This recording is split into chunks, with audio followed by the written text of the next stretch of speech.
श्रवण कुमार कथा। पौराणिक युग में शांतनु नामक एक सिद्ध साधु थे। इनकी पत्नी भी एक सिद्ध धर्मपरायण नारी थी। कहानी उस समय की है जब शांतनु और उनकी पत्नी बहुत वृद्ध हो चुके थे और उनकी आंखों की रोशनी भी चली गई थी।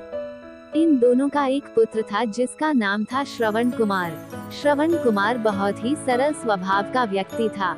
माता पिता के लिए उसके मन में बहुत प्रेम एवं श्रद्धा थी। वो दिन रात अपने माता पिता की सेवा करता था। अपने माता पिता का बच्चों की तरह लालन पालन करता था। उसके माता पिता भी स्वयं को गौरवशाली महसूस करते थे और अपने पुत्र को दिन रात हजारों दुआएं देते थे। कई बार दोनों एक दूसरे से कहते कि हम कितने धन्य हैं कि हमें श्रवण जैसा मातृभक्त पुत्र मिला, जिसने स्वयं के बारे में ना सोचकर अपना पूरा जीवन वृद्ध नेत्रहीन माता पिता की सेवा में लगा दिया।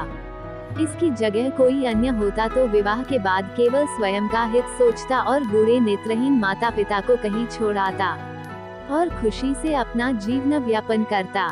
जब ये बात श्रवण ने सुनी तो उसने माता पिता से कहा कि मैं कुछ भी भिन्न नहीं कर रहा हूँ, यह मेरा कर्तव्य है। जब मैं छोटा था तब आपने मुझे इससे भी ज्यादा अच्छा जीवन दिया और अब मुझे यह सौभाग्य प्राप्त हुआ है कि मैं आपकी सेवा करूं। आप दोनों जो भी इच्छा रखते हैं मुझसे कहे, मैं उन्हें अवश्य पूरा करूंगा। तब शांतनु और उसकी पत्नी कहते हैं, पुत्र श्रवण, हम दोनों की आयु बहुत हो चुकी है, अब जीवन का कोई भरोसा नहीं है। किसी भी समय हमारी आंखें बंद हो सकती हैं। ऐसे में हमारी एकमात्र इच्छा है, हम तीर्थ यात्रा करना चाहते हैं। क्या तुम हमारी यह इच्छा पूरी कर सकते हो?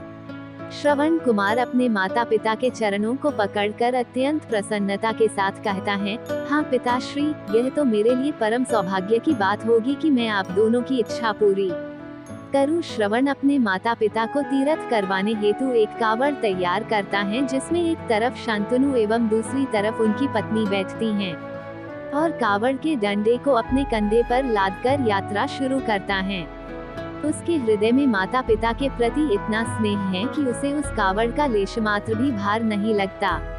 अपने पुत्र के इस कार्य से माता पिता का मन प्रसन्नता से भर उठता है और वे पूरे रास्ते अपने पुत्र श्रवण को दुआएं देते चलते हैं। तीर्थ करते समय जब वे तीनों अयोध्या नगरी पहुँचते हैं, तब माता पिता श्रवण से कहते हैं कि उन्हें प्यास लगी है। श्रवण कावड़ को जंगल में रखकर हाथ में पत्तों का पात्र बनाकर सरयू नदी से जल लेने जाता है।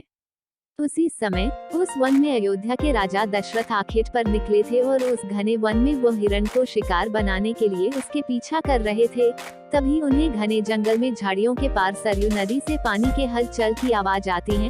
उस हलचल को हिरण के पानी पीने की आवाज समझकर महाराज दशरथ शिकार के उद्देश्य से तीर चला देते हैं और उस तीर से श्रवण कुमार के हृदय को आघात पहुंचता है, जिससे उसके मुंह से पीड़ा भरी आवाज निकलती है, जिसे सुन दशरथ स्तब्ध रह जाते हैं और उन्हें अनहोनी का एहसास होता है और वे भागकर सरयू नदी के तट पर पहुंचते हैं, जहां वे अपने तीर को श्रवण के हृदय में लगा देख भयभीत हो जाते हैं और उन्हें अपनी भूल का एहसास होता है। दशरथ श्रवण कुमार के समीप जाकर उससे क्षमा मांगते हैं। तब अंतिम सांस लेता श्रवण कुमार महाराज दशरथ को अपने वृद्ध नेत्रहीन माता पिता के बारे में बताता है और कहता है कि वे प्यासे हैं, उन्हें जाकर पानी पिला दो और उसके बाद उन्हें मेरे बारे में कहना। और इतना कहकर श्रवण कुमार मृत्यु को प्राप्त हो जाता है। भारी हृदय के साथ महाराज दशरथ श्रवण के माता पिता के पास पहुंचते हैं और उन्हें पानी पिलाते हैं। माता पिता आश्चर्य से पूछते हैं, उनका पुत्र कहाँ है?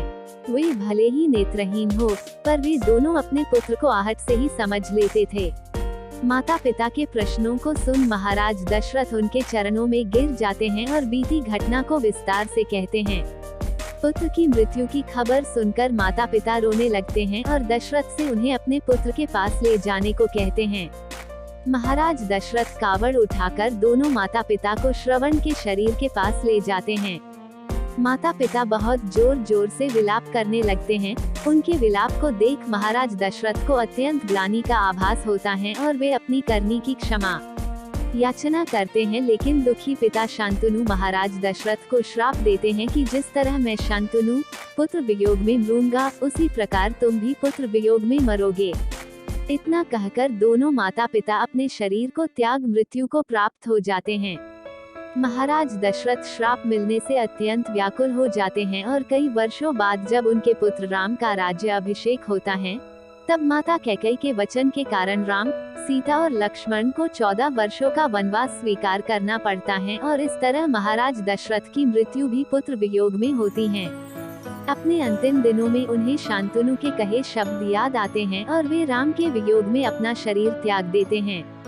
कहानी की शिक्षा हमें यह कहानी यही शिक्षा देती है कि बिना लक्ष्य को देखे उसे भेदना कई बार आपको गलती का पात्र बना देता है और आप ना चाहते हुए भी दूसरों के दैख का कारण बन जाते हैं। यह थी श्रवण कुमार की कहानी। अपनी माता पिता भक्ति के कारण ही श्रवण कुमार पुराणों में जीवित हैं। श्रवण कुमार सदैव अपनी मातृ भक्ति के लिए जाने जाते हैं। उन्हीं की कहानी सुनाकर माता पिता अपने